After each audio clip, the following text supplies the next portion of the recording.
بسم الله الرحمن الرحيم. السلام عليكم ورحمة الله وبركاته.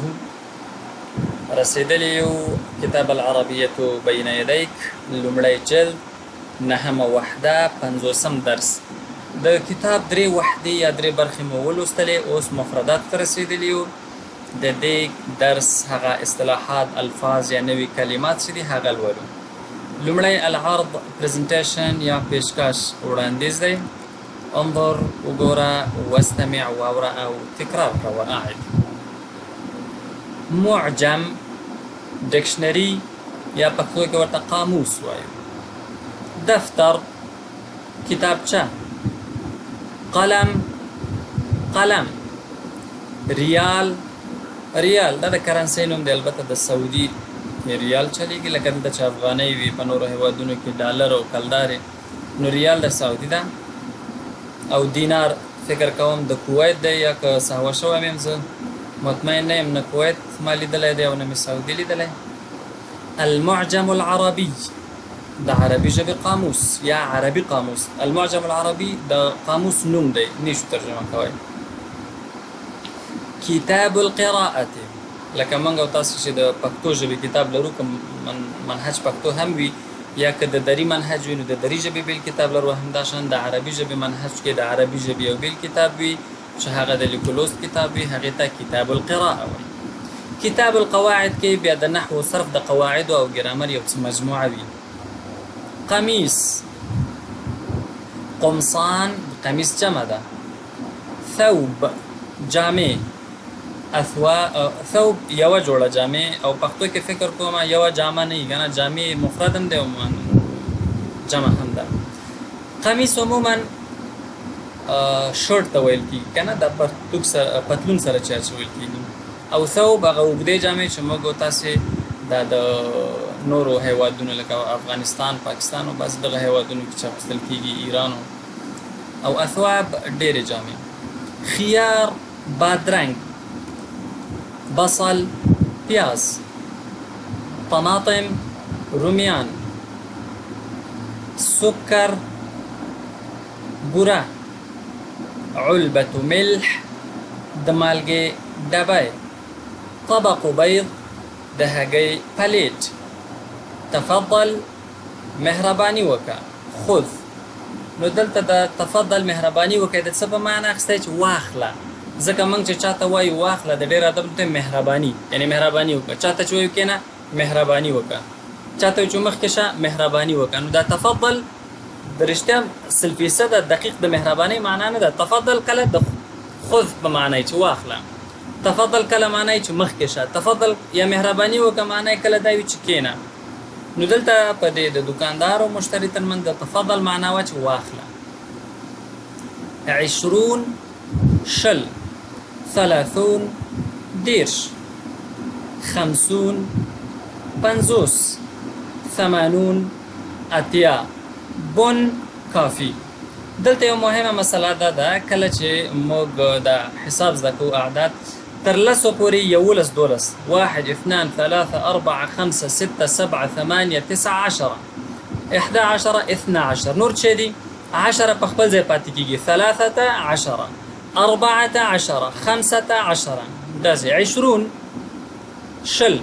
21 22 23 24 25 تر 30 پورې 10 31 یو 10 32 33 34 همداشان 5 6 7 39 بیا چې شي 40 40 41 42 43 44 همداشان تر 49 نهت سلوي. 50 سوایو 50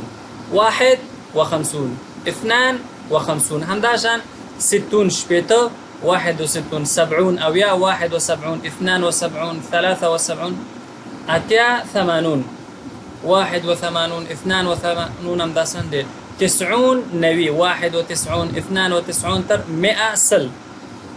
هم دومره درس بس ته 100 پورې. نور بیا بل وخت ولولو. انتقالي کو بل صفحه ته تدریب واحد تدریباتو ته انتقالي کو 50 درس دی. التدريب الأول لومړی تمرین دی. ضع علامة خطأ على الكلمة الغريبة في كل مجموعة. دا کراس نښه ولګوئ په غریبه کلمه، نااشنا کلمه چې کومه وي. غریبه کلمه موږ تاسې پېژندلې چې نااشنا وي. معجم، ګوره، واحد معجم، دفتر، دینار، کتاب. په دې کې غریبه کلمه کومه یوه ده تاسې وایئ؟ دینار، ځکه چې دا پیسې ده، نو ټول یا کتاب یا کتابچه یا قاموس یا دا شری. اثنان قلم، لحم، سمک، دجاج. قلم، لحم غوښه، سمک ماهی، دجاج چرګه. نو قلم غریب شو دلته. ثوب، معطف، قمیص، طبق بيض. معطف خو چپن ته وایي، دا نور هم نن لوستلی دي. اوس په دې کې د هګیو پلیټ چې دی دا داسې نااشنا غوندې، دا نور ټول د اغوستلو دي. اربعه خيار، بادرنګ، بصل، پیاز، شای، چای، شای و چای کنه، طماطم، رومیان یا رومي یا ټماټر. نو دې کې به دا ټول د خوراک دي، دا یو پکې د څښاک دی. نو دا غریب شی دی یا نااشنا کلمه ده. انتقالي گو التدريب الثاني ته دویم تمرین دی. 195 صفحه ده. صل بين جزئي التعبير أولا ثم صل بين التعبير والصورة المناسبة. دا تقریبا داسې ترکیبي کلمې دي، یو تعبیر جوړوي. یو کلمه دې کالم کې ده، بله کلمه په دې بل کالم کې ده. د دې کالم نه راخلئ لاین کش کوئ، د دې کالم کلمې سره بیا تصویر سره وصل کوئ چې کوم سره صدق کوي. مثلا طبق، پلیټ، د چی شي؟ بيض. طبق بيض، د هګۍ پلیټ دی. نه به نښه داسې کش کوم. دا نور تاسې برابر کړئ.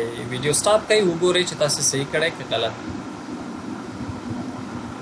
قسم القمصان، د قمیصونو برخه، د قمیصونو څانګه. المعجم العربي، عربي قاموس. علبة ملح، د مالګې ډبی. کتاب القراءة، د لوست کتاب چې هغه دا دی. داسې به خطونه سره کش کړئ. یو ځل بیا تکراروم، هغه ورونه او خویندې، ملګري او دوستان چې ویډیوګانې تعقیبوي د عربي ژبې، نشي کولی چې یو دم له همدې ځای نه موږ سره سټارټ واخلي، پیل وکړي. نو د مهربانۍ له مخې تاسې کولی شئ هغه ورونه او خویندې چې غواړي له پیل نه برخه والي، په همدې یوټیوب چینل کې پلی لیست ته لاړ شئ. په العربیة بین یدیک کتاب فولډر باندې کلیک وکړئ. هلته د نحوي او صرف بیل فولډر دی، د اووم او اتم صنف بیلې فولډر دي. هر فولډر باندې چې کلیک وکړئ، د اول نه به تاسو ته د همغې فولډر درسونه پیل شي. زه اصغر صلاح مو په لوی رب سپارم. ونلتقي إن شاء الله في الدرس المقبل، وإلى اللقاء القادم.